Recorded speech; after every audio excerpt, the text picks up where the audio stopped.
دیوانه. در دهه با لقب جیمی ملیسا جوان بود. با حالت عذرناک امید بودن نام اصلیش را خیلی ها در روز جنازش دانستند. نوابسته مفصیم لباس می پوشید. زمستان خنک تنک و تابستان گرم غفص.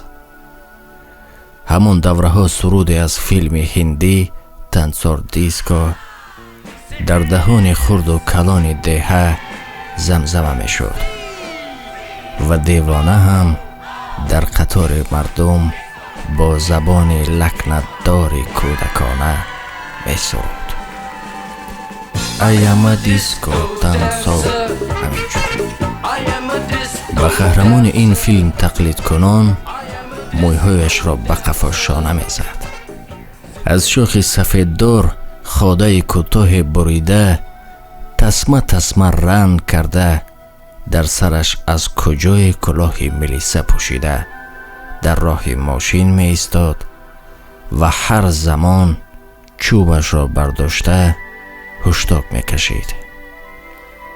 خلاص جیمی ملیسا نام گرفته بود و مردم همین خیل او را فریاد می کردند.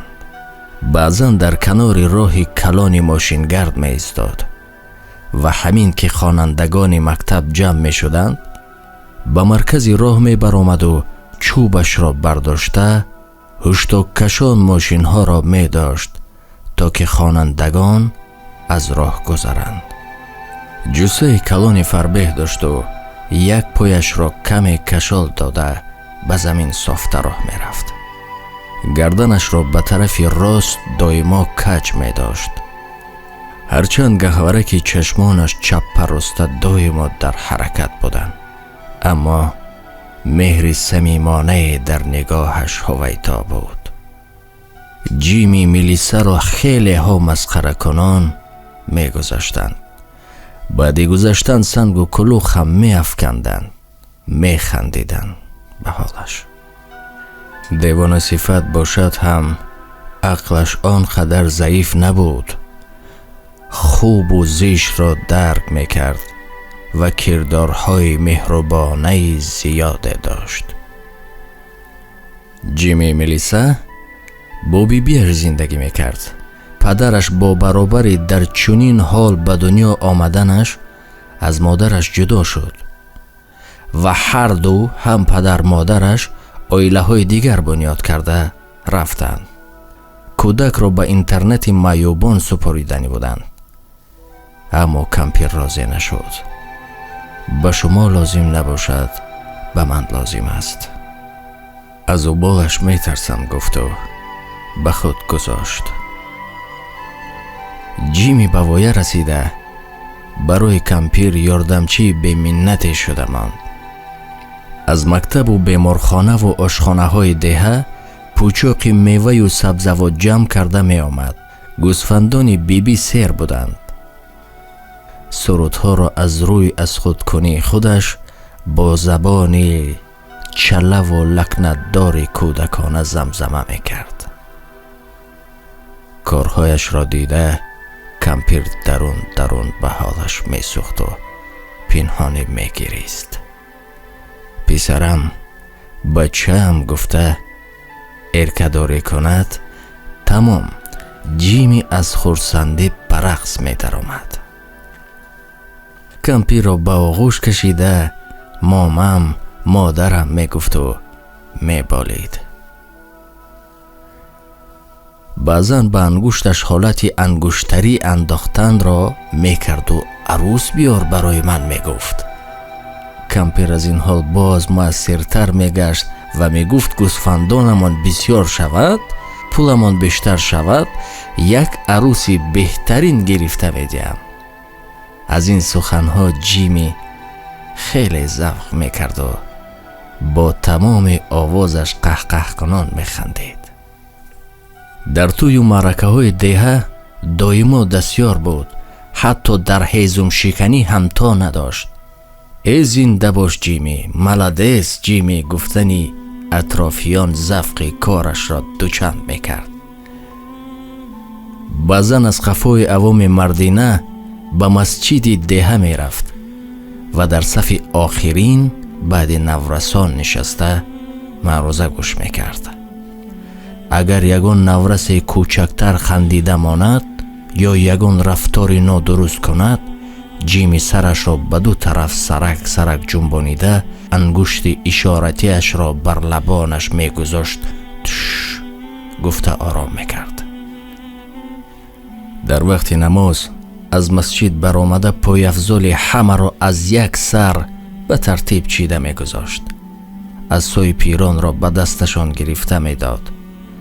دستی پیران را میبوسید که کسی از ایشان سرش را سیله میکرد و دست برداشته دعا میداد و که کسی دستش را دور میکرد جیمی هرچند اعتبار نمیداد اما رنجوریش عیان میشد. بار در مسجد درباره‌اش اختلاف ها برانگیختند. گفتند طهارتش شکسته میگردد، ندرآید. اعتراض ها را امام شنید و گفت کاردار نشوید، ارکه یکی خداوند است، گناهش بر دوش من. مسئله را نقطه گذاشت. جیمی در 28 سالگیش کودکی 5 ساله به آبی کانال افتاده را از غرق شدن نجات داد، اما خودش برآمدن نتوانست و هلاک شد. همان روز نزدیکی های نماز شام جسدش را از سربند آب یافته آمدند. وقتا جیمی را آوردند همه در حیرت ماند، زیرا به یک مرد خوش صورت، ستاره گرم و زیبا تبدیل یافته، مویهایش تاب خورده و جلا داده تبسمی عجیبی کرده بود. دو مولایی که برای جنازه خانی آمد گفتم که این جوان فرشته است گویان هنگاس زده گریسته فرستاد. فیغان کمپیر تمام دهه را بلرزه آورد. هر روز داماد شده توی بازی میکرد بچم گویان خیلی گریه کرد. در حقیقت بیبی را گذاشته رفت. فریاد بیبی هر دو بزرگ دهه را میگریاند. در جنازهش تمام مردم دهه جمع آمدند. تابوتش تا قبرستان دست به دست رفت. بار اول قد کوچه خیلی به آبروی میگذشت. کسی نمیراند، مسخره نمی کرد، سنگ نمی پرتافت، روی دست می رفت. امید جان کمپیر 2 گوسفندی پروردهش را برآورده یکی را فروخت و دیگری را سر زنانده معرکه های امید جانش را گذراند. از بین سالها گذشتند و کمپیر هم امانتش را به خدا سپارید. در جنازه کمپیر حضور داشتگان در خانه‌اش لباس‌های شسته و دزمال کرده و کلاه ملیسگی جیمی را دیده در حیرت ماندند. بله، این خیل فرشته صفتان در همه دهه ها هستند و در همه دور و زمان زیستند. آنها را مسخره نکنید، حذر نکنید. در حقیقت هم یاری دیوانه خداست و در حق ما نیز دعا را فراموش نکنید. باقی خدا نگهبان شما تا برنامه های دیگر.